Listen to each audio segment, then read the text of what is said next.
All right, welcome. Welcome back. Shemeka Michelle joining me. Shemeka, I want to talk about Cari Champion, who reminds me a lot of yourself, looks-wise. Cari Champion is spectacular. But once she opens her mouth, you and her don't look anything alike at all. And so here she is on this. Cari Champion's the former ESPN broadcaster, used to be, I think, with the Tennis Network, and she's Jemele Hill's BFF. Cari Champion is now on CNN for some reason, talking politics, and she thinks that Donald Trump is going to take away our free speech. Let's play SOT number 5. X, and you said in some ways, always. I feel like X, I don't know if anyone is on it in any capacity. I don't know if you're on it. And you're the only one? You're on it? You all are on it? Okay. I've actually decided to take a rest of peace because it is not a peaceful place for me. And I know if, in fact, you don't agree with this current administration, most people can say that it's not a peaceful place. I wouldn't be surprised if there was an actual bid made to take on MSNBC, but the fact that it just can't happen in real life. And we just can't. It's not even for sale. It's not officially for sale. The last time he mused about maybe buying something. It's not even realistic in real life. But I do believe that media, everyone sitting here at this table, if you don't agree, we are in for some tough. We're in for some tough years ahead. I do believe that we are not going to be able to be as safe or say what we want to. I don't think free speech is going to be as free. Now, Scott, I want to bring you in here because this kind of link to Orban. Cari Champion, under Donald Trump's, this administration that hasn't taken over, nothing's changed. Joe Biden's still the president. Kamala Harris is still the vice president. Donald Trump doesn't get into office until January 20th, but already she's had to exit. She's taken a break from X because, oh my God, it's just so painful. Your thoughts on Cari Champion there and free speech? Jason, Cari Champion and Jemele Hill came for me in 2020 talking about my edges. So I would just like to say that I really love this wig on Cari Champion. I should probably refer to her as Wiggy Marley. But, I like this one. I think they took too much out the middle part, but the color is phenomenal. So I have to say that first. When it comes to what she's talking about, she's like so many other Black women, just delusional, but she loves to hear herself talk. As you stated, Trump has not taken office yet. The reason why so many of these people are fleeing X is because they don't like the free speech that's there. And so they're trying to flip it to make it seem as if there's not going to be free speech, but there is. The problem is that we get to come at you when you come at us with no fear of being removed as we did prior to Elon taking over. So that's why they're all fleeing. They're afraid. They're afraid for the other side to get to have some say, because they're used to just being able to say what they want with no repercussions, and we were always penalized. No question about it. She then further goes on, we'll play this second SOT, to say that, she's just getting called the N-word right and left. No one's regulating it. She's such a victim. Let's play SOT number 6, Cari Champion here on X and just how toxic it is. Platforms are not regulated right now, which gives them carte blanche to whatever they want right now. Elon is not someone who likes to be regulated. And so to buy MSN, he would go under some federal regulations. Who's regulating CNN right now? The FCC. We're not a broadcast. It's cable. I mean, I don't really think cable stations are under the same regulatory structure over public airwaves that broadcast is. It's definitely regulated more than than Facebook and there's Twitter. Still, what she's saying is that there's still a litmus test of journalism that you have to pass. You can't come on TV and just make up things and say things. That happens on X. Please don't give me the eyebrow furrow as if you don't know what I'm talking about. It happens often on X. I can go and say the color is blue, and I will be met with so many disrespectful remarks. No one's regulating the N-word. No one's regulating the criticism. No one is regulating how people are treated. How much government regulation of the First Amendment are you for? Let me tell you something. If I came on here and I just started calling you all kind of names, do you think the bosses would let me continue to do that? I mean, it happens to me occasionally. I don't know if you watch it the doesn't show. happen to you, but it doesn't happen for me. And I know that I wouldn't be able to do that. There's a level of professionalism in what we do here, because we are journalists and we adhere to something, at least morally. And there is no moral compass on this thing called. You're also having a First Cup Coffee, Christian-owned patriot coffee company that stands for core values, family, and building community across the nation. Go to firstcup.com, use the promo code JASON, and save an additional 10% on your order. And if you subscribe, save another 10% for the life of your subscription. This is so illogical and so moving of the goalpost. Well, the FCC regulates. Well, we're on a cable network. No one's regulated. They just dropped the N-word. They act as if Scott Presler doesn't get called names over X. They act like I don't get called names. It's only these black women, and they're just getting so beat up on X. And oh God, no one's regulating the N-word. Well, you know how long that's gone without regulation? Since whatever the first rap group that came out. There's been no regulation. It's Eazy-E. Yeah, it's Eazy-E. This is, and I don't know if this is Abby Phillips' show, but it's just call it what the Ghetto View is what this is, featuring Scott Presler or Scott Jennings on there trying to talk some sense into a bunch of illogical, nonsensical women. Yeah, if we put that woman right beside Cari Champion, we could call them Piggly Wiggly. So yeah, it's what they're saying. It makes absolutely no sense. We're all called names.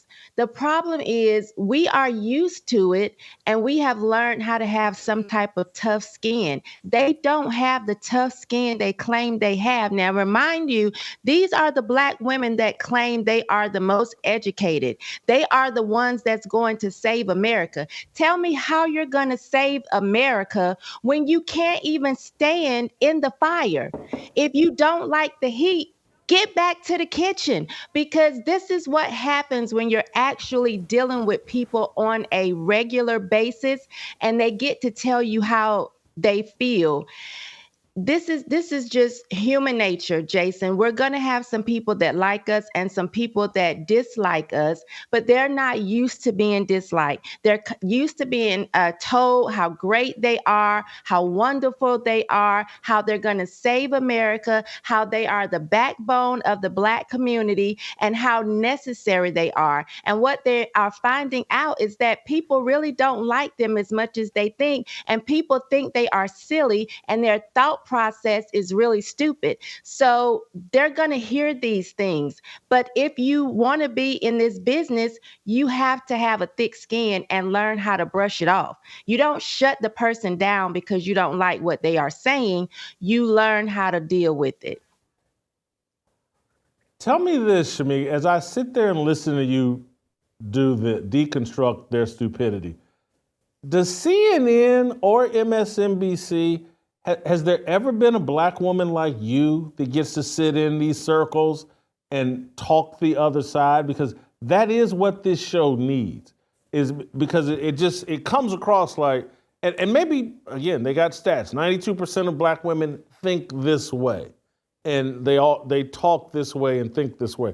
But, the only one, I guess Harris Faulkner represents that other 8%, but good Lord, if we could just have more, just someone counteract, because again, it's like if Scott Jennings says, well, don't you roll your eyes at me like that. Don't mansplain. Don't be racist.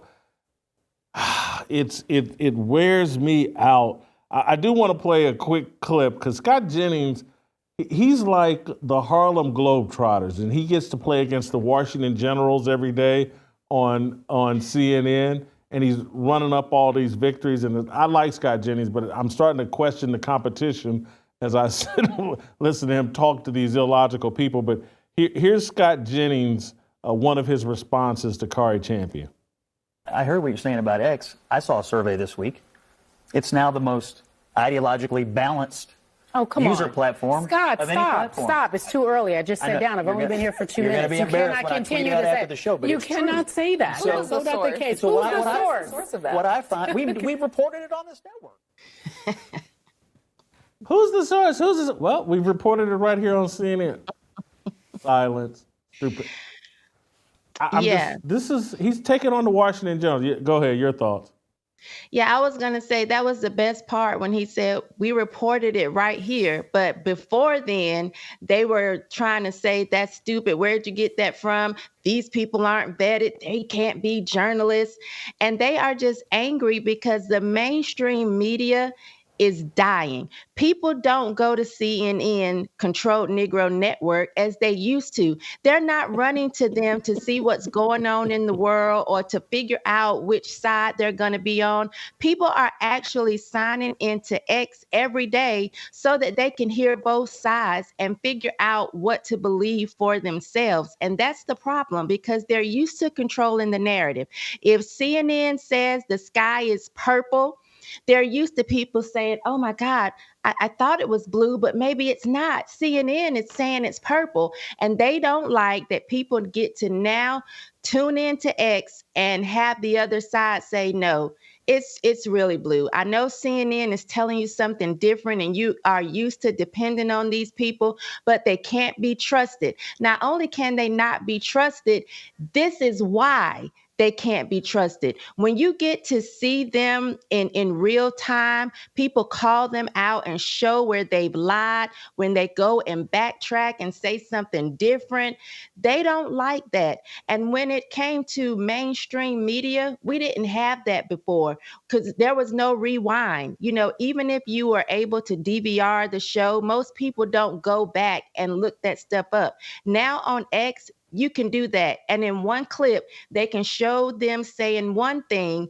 and 4 or 5 shows later saying something totally different to show they contradict and they lie all the time and they can't be trusted.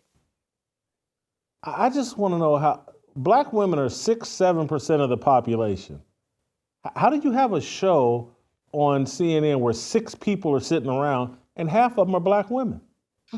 They're 50% of that talk show, 6%, 7% of the population, 50% of the people babbling for an hour or two on CNN. It makes no sense. These they keep putting Scott Jennings in front of tomato cans and he looks like Mike Tyson. I kind of like, I like the notion of, I mean, for me personally. Hey, real quick, Shemeka, I wanted to tell you though, real quick. I was with Jason yesterday at a store and he had started talking to the little girl helping us out. Her eyelashes, she was batting them so fast, her eyelashes fell off right in front of him. One fell right in front of me. We was at the store. It was funny. I don't like being lectured to. And I think that America, they've showed you how they view these companies, it's good to hear the other side. Don't people want to not just be lectured to? Because that's what it comes down to. I feel like all of this is about lecturing. People don't want to be lectured to. They actually enjoy looking at things with some perspective. And I think that's why this election went the way it went, is because not everybody is just one-dimensional. Those women are reflective of a culture that says the thoughts of black women cannot be challenged. And so they don't want to scrimmage. They don't want to play tackle football. They just want to play flag football where they're never really challenged. There's no resistance. And that's why, again, it's like a gang. We got numbers. There's 3 of us, and we're going to gang up on whoever disagrees with us. It's not real. It's not about merit. It's not about people that really want to compete. It's antithetical to the values that should be in place and should be helping to make this country great again. Thank you, Shemeka, and thank you all for watching. We'll see you next time. If you enjoyed that video, be sure to hit the like button and subscribe so you never miss a moment of Fearless.